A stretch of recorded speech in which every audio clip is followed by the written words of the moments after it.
இன்றைக்கி இருக்கிற cinema office ஏதாவது இருக்கான்னு எனக்கு தெரியாது. அது வந்து ஒரு ஒரு கல்லூரி மாதிரியே வந்து ஸ்ரீதர் சாரோட. ஆமாம்.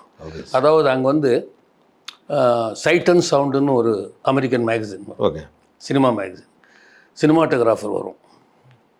ஃபில்ம் அண்ட் ஃபில்மிங்னு ஒரு மேகசின். இதெல்லாம் எப்படி வரும்னா எகின் பாதம்ஸ் இருக்கு மவுண்ட் ரோடில், பிலால் ஹோட்டலுக்கு பக்கத்தில். எகின் பாதம்ஸ் வந்து அவங்க வரவழைச்சு அவங்க கொடுத்துருவாங்க, நம்ம ஆஃபீஸுக்கு வந்துடும். இந்த புஸ்தகங்கள்லாம் படிக்கும்போது வந்து கொஞ்சம் டெக்னிக்கல் டெஸ்ட்டு எனக்கு உருவாச்சு. இங்கே வர்றாங்க எல்லாம் டைரக்டர்ஸு எல்லாம் பார்த்து எல்லாமே அவங்க பேசுகிறது ஸ்டைலு அது இது கதை அதெல்லாம் இது பண்ணும்போது நம்ம ஏன் ஒரு டெக்னீஷியன் ஆகக்கூடாதுன்னு இருந்தது. அது முடியுமா ஒரு கேள்விக்குறி மனசில் இருந்துக்கிட்டே இருந்தது.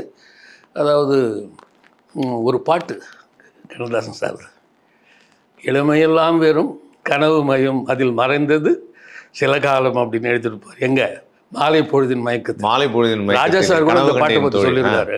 ஆமாம், ராஜா சார் சொல்லியிருக்காரு. ஜி ராமநாதன் அவரோட மியூசிக் இல்லையா? அதாவது இளமையெல்லாம் வெறும் கனவு மயம் அதில் மறைந்தது சில காலம் அப்படின்னா என்ன ஆக போகிறோம், நினைக்கிறது நடக்குமா, நடிக்கணும்னு தான் வந்தோம், ஃப்ரெண்ட்ஸுக்கிட்டலாம் நடிக்கிறதுக்கு தான் வந்து இது பண்ணோம், என்ன பண்ணுறது ஒன்றுமே புரியலையே அப்படின்னு சொல்லிட்டு ஓடிக்கிட்டு இருக்கு காலம். இப்படி காலம் ஓடிக்கிட்டு இருக்கும்போது எப்போவுமே இந்த அதிர்ஷ்டம்னு ஒன்று